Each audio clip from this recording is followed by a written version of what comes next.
അങ്ങനെ big boss വീട്ടിൽ നിന്ന് ഒരാൾ പുറത്തായിരിക്കുകയാണ്. നമ്മുടെ വോട്ടിംഗ് പ്രഡിക്ഷൻ പോലെ തന്നെ ഇപ്പൊ നിലവിൽ സംഭവിച്ചിട്ടുണ്ട്. അപ്പോൾ വീഡിയോയിലേക്ക് പോകുന്നതിന് മുമ്പ് ഇതേപോലത്തെ ബിഗ് ബോസ് റിലേറ്റഡ് വീഡിയോസ് ലഭിക്കാനായിട്ട് ചാനൽ ഇപ്പൊ തന്നെ സബ്സ്ക്രൈബ് ചെയ്ത് ലൈക്ക് കൊടുത്ത് വെച്ചേക്കാം. അപ്പോൾ നമുക്ക് നേരെ വീഡിയോയിലോട്ട് പോകും. അപ്പോൾ നിലവിൽ ലാലേട്ടന്റെ ഷൂട്ടും കാര്യങ്ങളൊക്കെ കഴിഞ്ഞു. ബിഗ് ബോസിൽ വീട്ടിൽ നിന്ന് ഒരാൾ പുറത്തായി എന്നുള്ള ന്യൂസാണ് നമുക്ക് കിട്ടുന്നത്. ഡേഞ്ചർ സോണിൽ ഉണ്ടായിരുന്നത് 4 പേരായിരുന്നു: നെവിൻ, ശൈത്യ, ശാരിക, രഞ്ജിത്ത്. ഓക്കെ, ഇവർ 4 പേരായിരുന്നു ഡേഞ്ചർ സോണിൽ ഉണ്ടായിരുന്നത്. പക്ഷേ നെവിനും ശൈത്യക്കും അത്യാവശ്യം നല്ല രീതിയിലുള്ള വോട്ട് ഉണ്ടായിരുന്നു.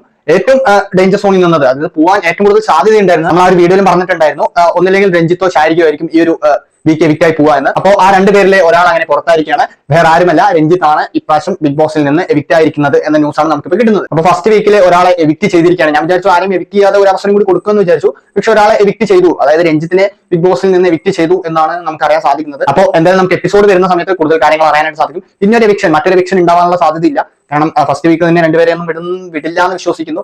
അപ്പോൾ ഇപ്പോൾ കിട്ടുന്ന ന്യൂസ് ബിഗ് ബോസ് വീട്ടിൽ നിന്ന് രഞ്ജിത്തിനെ എവിക്റ്റ് ചെയ്തിരിക്കുകയാണ്. അപ്പോൾ ഈ ഒരു വീഡിയോയെ കുറിച്ച് എത്ര കാര്യങ്ങൾ പറയാനുള്ളത്, ഇതേപോലത്തെ ബിഗ് ബോസ് റിലേറ്റഡ് വീഡിയോസ് ഒക്കെ ലഭിക്കാനായിട്ട് ചാനൽ ഇപ്പൊ തന്നെ സബ്സ്ക്രൈബ് ചെയ്ത് ലൈക്ക് കൊടുത്ത് വെച്ചേക്കാം. അടുത്ത നല്ലൊരു വീഡിയോയിൽ കാണാം. ബൈ.